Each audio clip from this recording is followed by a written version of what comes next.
खाली ओवरवेट के घुटने में दर्द नहीं हो सकता, किसी के भी हो सकता है। जिसका भी मैदा खराब है उसके घुटने को अपना ख्याल रखना चाहिए। फ्यूचर में आपको बोलना नहीं चाहिए, तबीब को बोलना चाहिए या एक्यूपंक्चरिस्ट को बोलना चाहिए कि आपको प्रॉब्लम क्या है। कहना मानोगे तो ठीक हो सकते हो, नहीं मानोगे तो फिर जहाँ मर्जी से इलाज करा।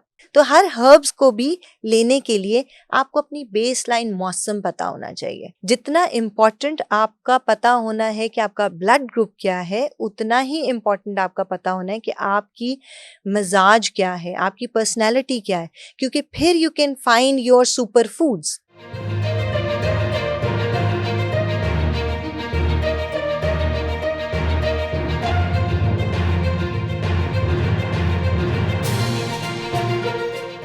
बहुत ज्यादा पेशेंट्स आपके पास किस चीज के आते हैं? पेन रिलेटेड बहुत ज़्यादा आते हैं, गट से रिलेटेड तो आते ही हैं, लेकिन कमर दर्द, घुटना दर्द, सर्वाइकल पेन, ये वाले आते हैं। वैसे मैं इनफर्टिलिटी स्पेशलिस्ट हूँ, तो इनफर्टिलिटी केसेस बहुत ज़्यादा आते हैं। तो ये जो आपके घुटना दर्द और कमर दर्द का है, ये आपके ओवरवेट होने की वजह से लोग ज्यादा क्या अगेन पकड़ रहे थे? बिल्कुल ठीक, आप ये बहुत अच्छा सवाल है।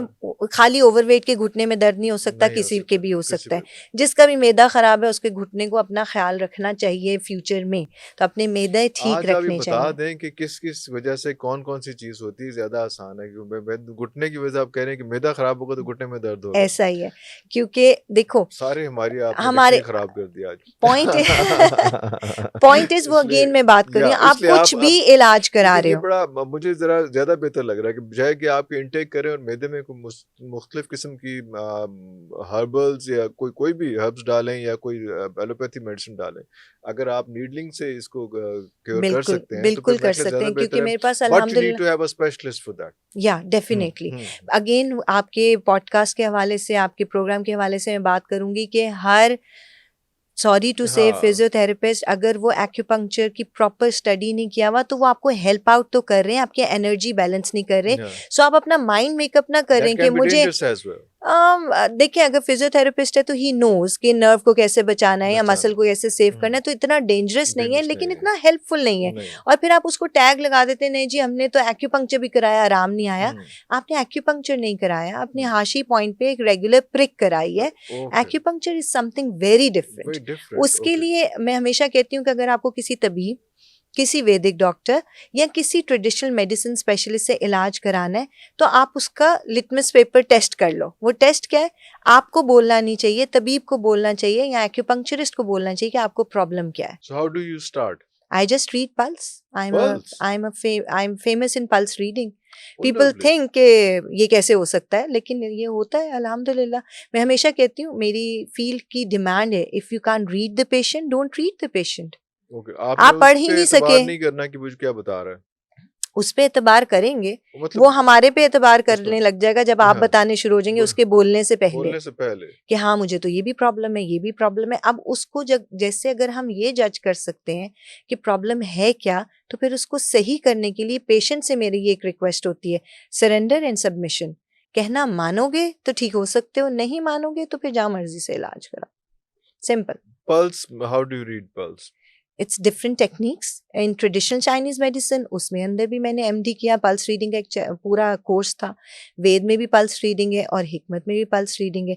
रिदम्स होते हैं, आपकी खाली बीट नहीं होती, ये पता लगता है कि अंदर है क्या, मौसम क्या चल रहा है, मौसम इम्पोर्टेंट होता है।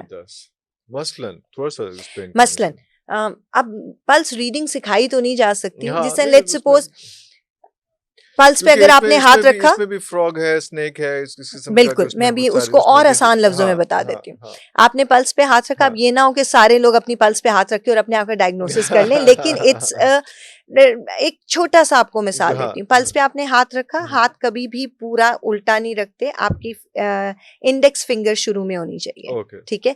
आप जब इंडेक्स रखते हो 3 उंगलियां रखोगे और जिस उंगली पे सुपरफिशियली वो बोल रही है, लेट्स सपोज अगर पहली पे बोल रही है तो इट्स अ वाता personality sitting in front of me, middle में बोल रही है तो पिता पर्सनैलिटी है, 4 फिंगर क्रॉसिंग जा रही है तो फिर वात एंड काफ मिक्स है, यानी ठंडक और खुश्की मिक्स हो गई है। अब अगर वाता पर्सनैलिटी है तो वो बेचैन होगा, ओवर थिंकर होगा, कॉन्स्टिपेटेड होगा, उसको नींद में गिरने वाले ख्वाब आते होंगे, वो पतला होगा, उसके बाल कर्ली होंगे।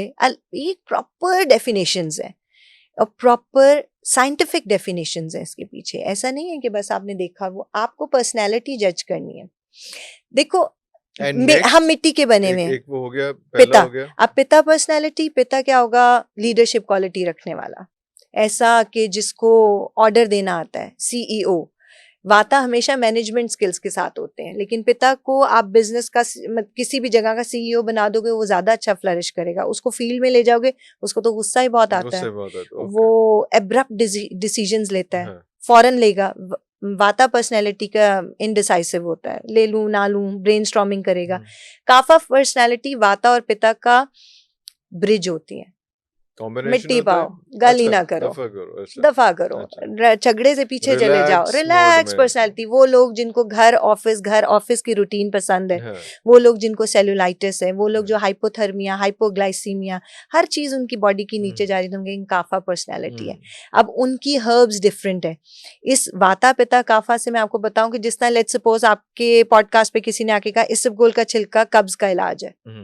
अब अगर वो काफा पर्सनैलिटी की कब्ज है तो उसके अंदर तो पहले ही ठंडक ज्यादा है, तो उसको फिर अगर कोई तबीब जब तक नहीं देखेगा वो नहीं तकलीफ से निकलेगा। क्योंकि कई लोग आके कहते हैं हम तो इसबगोल भी खाते हैं, हमारी कब्ज नहीं खुलती, क्योंकि वो काफा पर्सनैलिटीज है।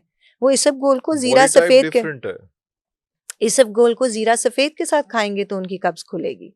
इसी तरह अगर वाता पर्सनैलिटी है तो इसबगोल के साथ बादाम रोगन का इस्तेमाल करेगा तो कब्ज खुलेगी। पिता में कब्ज होती नहीं है, तो इन दो का तो हर हर्ब्स को भी लेने के लिए आपको अपनी बेसलाइन मौसम पता होना चाहिए।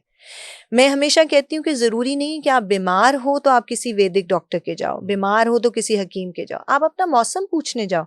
जितना इम्पोर्टेंट आपका पता होना है कि आपका ब्लड ग्रुप क्या है, उतना ही इम्पोर्टेंट आपका पता होना है कि आपकी मिजाज क्या है, आपकी पर्सनैलिटी क्या है, क्योंकि फिर you can find your super foods. इसको हम बॉडी टाइप कहेंगे, बॉडी टाइप कहेंगे, डोशा बोलेंगे वेद में, मिजाज बोलेंगे हिकमत में। उसमें वो बहुत जरूरी है कि उसको बहुत जरूरी है जानना। लेट्स सपोज अगर आप वाता पर्सनैलिटी हैं और आपने कहना है मैंने तो मोरिंगा खाना है, और मोरिंगा के बारे में आपने सुना भी बहुत है, और लेकिन आप लॉन्ग टर्म पे लेंगे और आपको बवासीर होती है, तो आपको पता होना चाहिए कि फिर आपकी वाता पर्सनैलिटी है। लेट्स सपोज वाता पर्सनैलिटी के लिए मैं हमेशा कहती हूँ सुपर फूड क्या होंगे। वाता खुश्की, हवा आपका सुपर फूड है, हर वो खाना जिसका एंड प्रोडक्ट ऑयल है। लेट्स सपोज आपके सामने पड़े पीनट्स, बॉडी में खुश्की है इसलिए आपको ऑयली चीजों इसलिए अब ऑयली चीजों की तरफ आप कैसे जाना है। हमेशा वाता पर्सनैलिटी चाहे वो पतली भी हो उसका कोलेस्ट्रॉल ज्यादा होगा, तो आप चिकनाई कैसे खाओगे? तो आपको अपने सुपर फूड ढूंढने। और वैसे आप कह रहे होंगे कि इतना पतला आदमी है ये, इसका कैसे हो सकता है? अब बहुत सारे लोग मेरी बात सुन के रिलेट करेंगे कि हमारा तो वाकई जेनेटिकली। आंसर क्या आता है डॉक्टर्स की तरफ से? जी जीन्स में आपके। ऐसा नहीं है, खुश्की है उसको कंट्रोल कर लो। अब वो खुश्की कंट्रोल घी खाने से नहीं होगी, वो तो उसको पहले ही ज्यादा कोलेस्ट्रॉल है, तो अब उसको अपने सुपर फूड ढूंढने, हर वो चीज जिसका एंड प्रोडक्ट ऑयल है। जिस तरह गोभी नहीं खाएंगे, कद्दू खाएंगे क्योंकि कद्दू का तेल निकलता है। पीनट्स नहीं खाएंगे, कम तेल है, बादाम रोगन लेंगे या बादाम खाएंगे, रोगन नहीं खाएंगे। यानी आपको वो फूड लेना है जिसके अंदर से आपका ऑयल ज्यादा निकलता है। इतनी सी बात।